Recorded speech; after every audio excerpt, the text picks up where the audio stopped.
शब्दों का बजट भाषण और उस बजट में अपने लिए राहत तलाशती मिडिल क्लास की हैरत ज़दा आंखें। सभापति महोदय, मेरे हाथों में जो दस्तावेज है दरअसल ये देश के किसानों, गरीबों, मजदूरों की उम्मीदों का स्मारक है।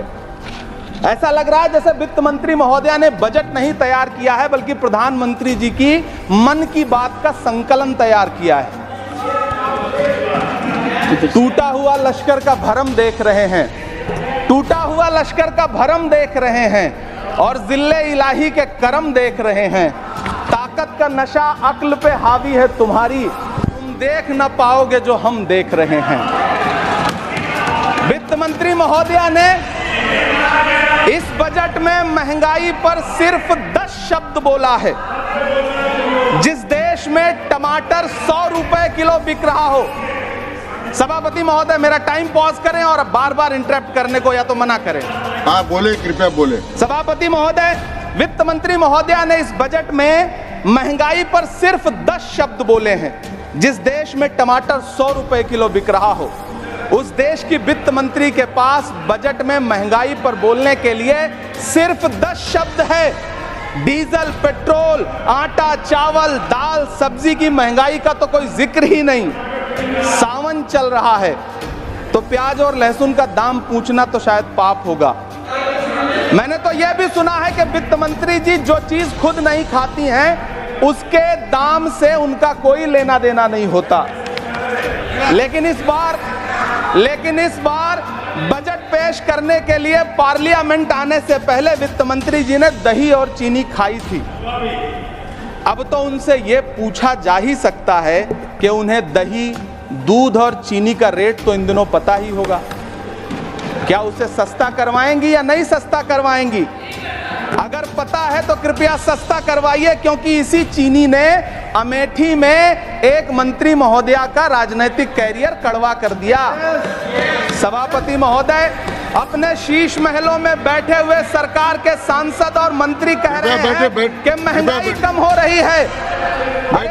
संसद की कैंटीन से बाहर निकल करके एक चाय का कप खरीदिए, तब समझ में आएगा कि महंगाई कम हो रही है या बढ़ रही है। किसी एक दिन अपनी किसी मजदूर की तरह अपनी दिन भर की दिहाड़ी लेकर के बाजार जाइए और अपने बच्चों के लिए राशन खरीदिए, तब पता चलेगा कि महंगाई कम हो रही है या नहीं हो रही है। यहाँ बैठ करके बड़ी बड़ी बातें करना आसान है। ये चूनर धानी भूल जाते, ये पुरवा की रवानी भूल जाते, जो आकर 4 दिन गांव में रहते तो सारी लंतरानी भूल जाते।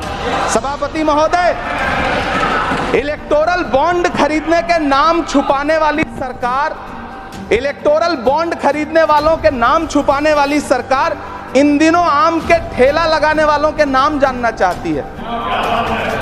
मुझे तो होटलों, ढाबों या आम के ठेलों पर नेम प्लेट लगवाने वालों से पूछना है कि कभी खून की बोतल पर देखा है किसी का नाम लिखा हुआ? मुझे पूछना है कि क्या कोरोना के दौरान अपनी उखड़ती हुई सांसों के लिए ऑक्सीजन तलाशने वाले किसी इंसान ने ऑक्सीजन लाने वाले किसी इंसान से पूछा था कि ऑक्सीजन लाने वाला इंसान हिंदू है या मुसलमान है?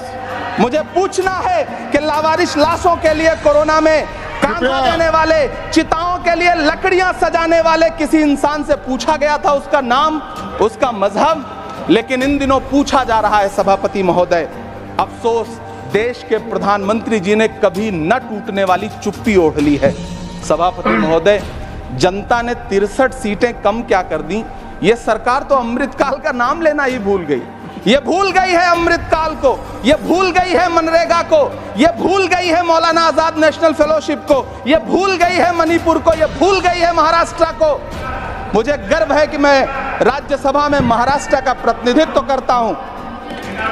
महाराष्ट्र जो देश की आर्थिक राजधानी है, जो टोटल कॉर्पोरेट टैक्स का 40%, इनकम टैक्स का 32% और जीएसटी का 20% इस देश को देता है, उस महाराष्ट्र के लिए इस बजट में एक शब्द नहीं है। आप बैठ जाए। सभापति महोदय, आखिर महाराष्ट्र से किस बात का बदला लिया जा रहा है? महाराष्ट्र में लोकसभा चुनाव में बाबा साहब अम्बेडकर के संविधान को बचाने के लिए वोट क्या कर दिया?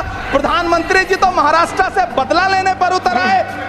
अब तो शायद उन्हें याद भी ना हो यवतमाल का वो दाभड़ी गांव जहां 20 मार्च 2014 को वो किसानों के साथ चाय पर चर्चा करने गए थे और उनकी किस्मत बदलने के सपने दिखाए थे। उसी यवतमाल में पिछले 6 महीने में 132 किसानों ने आत्महत्या की है। सभापति महोदय, महाराष्ट्र में हर महीने 209 किसान आत्महत्या कर रहे हैं। राज्य सरकार द्वारा सौंपा गया आंकड़ा बताता है कि 1 जनवरी से 31 मई के बीच 1046 किसानों ने आत्महत्या की है। लेकिन अफसोस, इस बजट में महाराष्ट्र के किसानों के लिए कुछ भी नहीं है। किसानों से चिढ़ी हुई सरकार ने बजट में किसानों के एमएसपी की लीगल गारंटी नहीं दी। लेकिन याद रखिएगा, जो किसान का नहीं वो हिंदुस्तान का नहीं। सभापति महोदय, मुझे वित्त मंत्री जी से पूछना है कि वो जो कुछ साल पहले 100 स्मार्ट सिटी बनाने का ढोल पीटा गया था, सुना है उस ढोल में पानी भर गया है, इसीलिए आपने उसका नाम बदल करके सिटीज ऑफ ग्रोथ हब्स रख दिया है। अच्छा है, नाम बदलने का खेल खेलते रहिए। आपकी कई सरकारें तो इसी वजह से चल रही हैं। इस सरकार को पढ़े लिखे लोगों से दिक्कत है सभापति महोदय, इसीलिए इस सरकार ने यूजीसी का बजट 66% कम कर दिया है।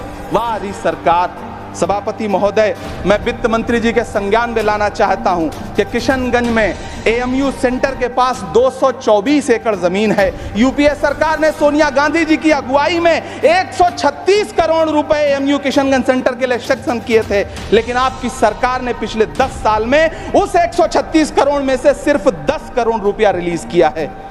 1.5 करोड़ की आबादी वाला सीमांचल बेहतर शिक्षा के लिए उस सेंटर की बाट जोह रहा है। मेरा आपसे सवाल है कि इस सेंटर का बाकी पैसा आप कब रिलीज करेंगे? मुझे उम्मीद है वित्त मंत्री महोदया जवाब जरूर देंगी। सीमांचल उसी बिहार में आता है जिसकी बैसाखी के सहारे आपकी सरकार चल रही है। वहां के लोगों को एम्स की जरूरत है। महानंदा और कोसी से होने वाली बाढ़ की तबाही को रोकने के लिए बांध बनाइए, सीमांचल के साथ सौतेला व्यवहार बंद करिए। इकोनॉमिक कॉरिडोर बनाने से किसी राज्य का विकास नहीं होगा, विकास होगा स्वास्थ्य और शिक्षा के बुनियादी मुद्दों के लिए बजट देने पर। सभापति महोदय, एक तरफ तो इस बजट में पीएम आवास योजना के तहत 3 करोड़ अतिरिक्त मकान देने की घोषणा है और दूसरी तरफ लखनऊ के अकबर नगर में 1280 वो मकान हैं जिन्हें रिवर फ्रंट बनाने के नाम पे बुलडोजर से जमींदोज कर दिया गया। सभापति महोदय, लोग चीखते रहे, बच्चे बिलखते रहे, वसुधैव कुटुंबकम का नारा लगाने वाली सरकार इंसानों के घरौंदे उजाड़ कर जश्न मना रही है। सभापति महोदय, मेरा बहुत भावुकता के साथ देश के प्रधानमंत्री से सवाल है कि इन उजड़ते हुए मकानों और बेघर होते हुए घरों को देख करके आपको नींद कैसे आती है, आप सो कैसे पाते हैं? मेरा सवाल है इस देश के प्रधानमंत्री से, या तो लोगों के घरौंदे उजाड़ना बंद करिए या फिर करोड़ों मकान बनाने की झूठी घोषणाएं करना बंद करिए। यह बजट झूठ का पुलिंदा है। यह बजट आपके पिछले साल के बजट का कट कॉपी पेस्ट है। यह बजट हमारे चुनावी घोषणा पत्र की नकल करने की एक बेईमान कोशिश है। लेकिन कहावत है ना कि नकल के लिए भी अकल चाहिए। मेरे हाथ में एक तरफ न्याय पत्र है जो हमारा है और दूसरी तरफ अन्याय पत्र है जो आपका है। इस सरकार को आलोचना सुनने की आदत नहीं है सभापति महोदय। जब आप इनसे सवाल पूछिए तो ये कहते हैं कि आप बताइए 70 साल में आपने क्या किया है। मैं तो इस सदन में कहना चाहता हूं सभापति महोदय कि हमसे 70 साल का हिसाब मांगने वालों, जो सरकार अपना चलाया हुआ 2000 का नोट 7 साल नहीं चला सकी, वो हमसे 70 साल का हिसाब मांगती है।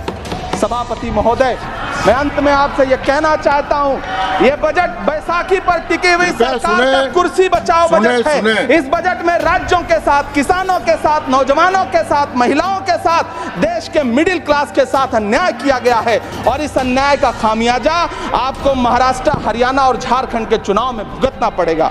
सभापति महोदय, इस सरकार ने नोटबंदी लगाकर देश की आम जनता की पूंजी बैठे बैठे नहीं बोले, टैक्स लगा करके छोटे व्यापारियों के कारोबार छीन लिए, पेपर लीक करवा करके युवाओं की आंखों से नौकरी के सपने छीन लिए, अग्निवीर लाकर देश के जवानों की उम्मीदें छीन ली, बुलडोजर लगाकर लोगों के आशियाने छीन लिए, महंगाई लाकर देश की जनता की थाली से निवाले छीन लिए और नारा लगाया कि हम तो सेवक हैं, 18-18 घंटे काम करते हैं। इन्हीं लोगों के लिए किसी ने शेर कहा है कि जो सच और झूठ में दूरी है वो दूरी समझते हैं। सियासी हाकिमों की हम भी मजबूरी समझते हैं। वो अपना हक समझते हैं निवाला छीन लेने को।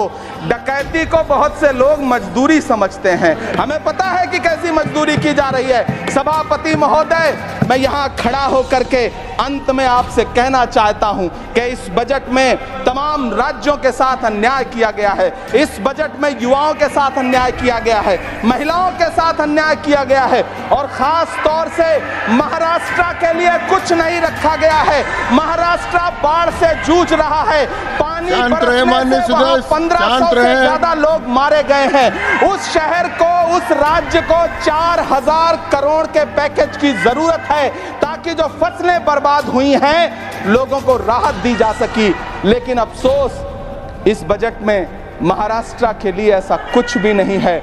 मैं आखिर में यह कहना चाहता हूं कि पिछले 7 दिन से इस बजट का बड़ा ढिंढोरा पीटा जा रहा है, इसे महान बताया जा रहा है। लेकिन कौन महान बता रहा है? सत्ता पक्ष के लोग, उन्हें तो बताना ही है, क्योंकि मैं अवध क्षेत्र से आता हूं, प्रतापगढ़ से। नीरज भाई भी अवध और पूर्वांचल से आते हैं।